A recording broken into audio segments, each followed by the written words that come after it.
तो एक टॉपिक है, उस पर हम कई बार वाद विवाद कर चुके हैं, लेकिन शास्त्रों के हिसाब से मैं जानना चाहता हूँ, जैसे ये लव मैरिज, अरेंज मैरिज और ये इंटरकास्ट मैरिज, इन पे हमारे शास्त्र क्या कहते हैं? शास्त्र तो हमेशा ये कहते हैं कि उच्च कोटि का लड़का हो, उच्च कोटि की लड़की हो, मतलब जिस समाज का लड़का हो उसी समाज की लड़की। यदि इस प्रकार की आप दोनों के द्वारा फिर जो संतान होगी वो श्रेष्ठ संतान मानी जाएगी। और यदि पिता ऊंचा है, स्त्री नीची समाज की, या पिता नीचा है, स्त्री ऊंची समाज की, वह वर्ण संकरी है। शास्त्र ये कहते हैं कि यदि माँ बाप अलग अलग जाति के हैं और आपकी संतान जो होगी उससे आपके पितर पानी भी लेना पसंद नहीं करेंगे। आपके जो पिंडदान होता है ना, यदि आपने अदर कास्ट में शादी कर ली तो जो आपकी संतान होगी उस संतान से हमारे पितर पानी भी नहीं लेंगे कि ये तो भ्रष्ट है, लेकिन वर्ण संकरी। शादी करने के लिए मेरा मानना यह है कि जैसे दोनों में गुण होने चाहिए और उनका नेचर आपस में मिलना चाहिए। नहीं, आपके विचार अच्छे हैं, बात आपकी सही है, पर इसका बहुत बड़ा साइंटिफिक रीजन है। आप तो टीचर हैं तो साइंस को तो जानते होंगे। जी हाँ। देखिए साइंस क्या कहती है, साइंस कहती है कि एक सफेद गुलाब लीजिए और एक दूसरे कलर का गुलाब लीजिए, दोनों की कलम जोड़ दीजिए, फिर उसमें जो गुलाब खिलेगा ना वो सफेद होगा ना वो लाल होगा, वो तीसरा ही कलर लेके पैदा होगा। आप मानते हैं इस बात को? मतलब इंसान के उनमें और इनमें मतलब फूलों में ये प्रजातियां होती हैं। बिल्कुल सब में है ये सब में। आप गाय को जानते हैं? हाँ। गाय जो होती है एक देसी गाय होती है, एक जर्सी गाय होती है। हाँ। जानते हैं? हाँ, ये मैंने आपका सुना है कथा में। हाँ, तो ये बहुत बड़ा कारण है इसका। लेकिन जाति और प्रजाति में अंतर है बहुत। इंसान की जातियां हैं, इनमें प्रजातियां हैं, तो लेकिन इंसान तो इंसान ही है ना। नहीं, इंसान तो इंसान है, पर इंसान के भी तो प्रकार है ना, प्रकार है इंसान के, 4 प्रकार ही तो है। कोई ये जाति ब्राह्मण क्षत्रिय वैश्य कोई जाति नहीं है, इसे जाति को कहा गया है, पर ये है प्रकार। जैसे आम एक होता, पर आम के प्रकार बहुत होते हैं। ये लंगड़ा आम है, ये कलमी आम है, ये फलाना आम होता है। तो आम होता है, पर आम के प्रकार होते हैं। उसी प्रकार मनुष्य तो मनुष्य होता है। हाँ। हम सभी अमेरिका में भी जो हैं वो भी मनुष्य हैं। हाँ। भारत में है वो भी मनुष्य हैं, चाइना में है वो भी मनुष्य हैं। पर आप देखें ध्यान से तो अमेरिका के लोगों की बनावट अलग है, चाइना के लोगों की बनावट अलग है, और भारत के लोगों की बनावट अलग है।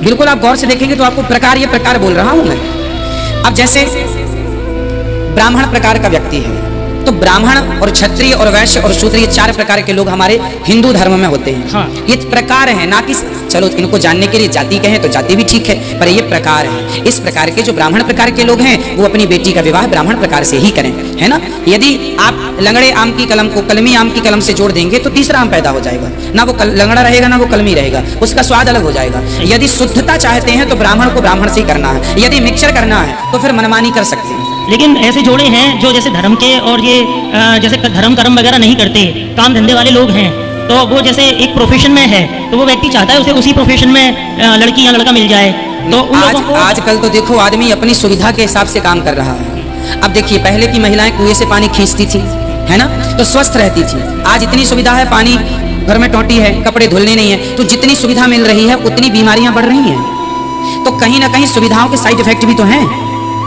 तो यदि इस सुविधा के साइड इफेक्ट हैं तो क्या उस सुविधा के साइड इफेक्ट नहीं? मैं डॉक्टर हूं तो मेरे बगल में ये भी डॉक्टर है, भले जात नहीं है, कर लोगे डॉक्टर, लेकिन आपका पैसा तो मैच कर गया।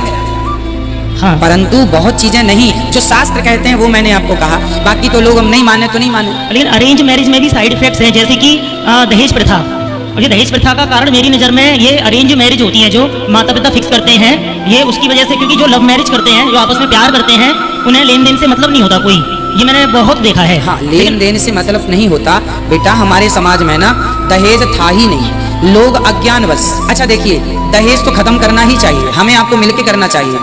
मैंने भी जब मेरा विवाह हुआ तो मेरे ससुर जी ने मेरे से पूछा था, हमारे पिताजी से, हमारी माँ से, क्या लेंगे, क्या डिमांड है आपकी? साफ इनकार कर दिया था हमने, हमारी माता ने, पिता ने, कि हमारे बेटे में काबिलियत होगी तो वो कमा लेगा, आप तो लड़की दीजिए, बस अपनी तैयारी करिए शादी की। तो हम जैसे लोग भी समाज में ही रहते हैं ना। मैंने भी मना कर दिया। मेरे ससुर जी आज भी हैं, और वो उन्होंने जो दिया, जो उन्हें सम्मान से दिया वो लिया, परंतु डिमांड हमने 1 रुपए की नहीं की। तो जब हम जैसे लोग समाज में बिना दहेज के अपना जीवन जी सकते, इसलिए मैं कहता हूँ, मैं जो कहता हूँ मैं वो पहले करता हूँ। लेकिन महाराज जी, एक ये बिना, ये अरेंज मैरिज है, ये बिना दहेज के होना ये बहुत मुश्किल है। नहीं, मैंने किया है इसलिए मुश्किल नहीं है। हाँ, यदि समझदारी है तो देखो कुछ भी मुश्किल नहीं है। यदि अज्ञानता है मेरे भाई, आप तो टीचर हैं, आपका धर्म है, आप हम मिलके समाज के इस अज्ञान को समाप्त करें। इसका विकल्प ये नहीं है कि हम लव मैरिज करने लग जाएं। इसका समाधान ये है कि समाज को इतना जागरूक करें कि वो दहेज लेना ही बंद कर दें, तो क्वालिटी बनी रहेगी। ब्राह्मण ब्राह्मण का श्रेष्ठ होगा, क्षत्रिय क्षत्रिय का। अब महाराणा प्रताप क्यों श्रेष्ठ है? अरे इनका रजवीर दोनों श्रेष्ठ हैं। रजवीर जानते हैं?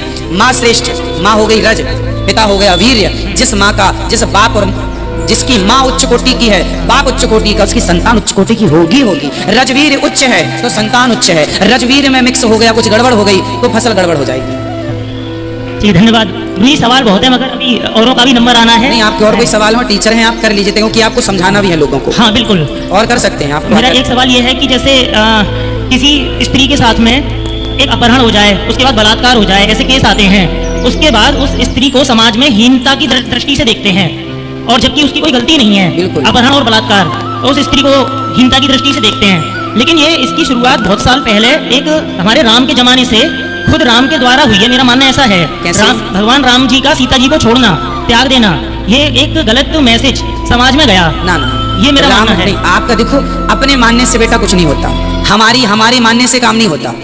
अब मैं तो कहूँ कि जी मैं ए फॉर एप्पल मानते ही नहीं हूँ, बी फॉर बॉल मानते ही नहीं हूँ, तो मेरे ना मानने से नहीं होगा। मैं कहूँ मैं ए फॉर एप्पल नहीं मानता, तो क्या ना मानने से ए फॉर एप्पल नहीं होगा? तो महाराज राम जी का सीता जी को छोड़ना कैसे उचित मानते हैं? मैं अभी क्लियर कर देता हूँ। हाँ ऐसा है, आप बताइए, राम जी उस समय राजा थे कि नहीं? हाँ, और राम जी, सीता जी का विरोध राम जी ने किया था या समाज ने किया था? समाज ने। तो समाज ने राम जी से कहा कि जो आपकी पत्नी है वह रावण के पास रहकर आई हैं, हम उसे अपनी महारानी के रूप में एक्सेप्ट नहीं करेंगे। ये गलत है, मगर ये तो गलत बात को क्यों मान लिया उन्होंने? अभी पूरी बात होने दीजिए। फिर राम जी ने समाज को कहा कि नहीं जी, अग्नि परीक्षा ली है हमने। तो समाज ने कहा आपने ली है, किसने देखा? ठीक है, समाज ने कह दिया।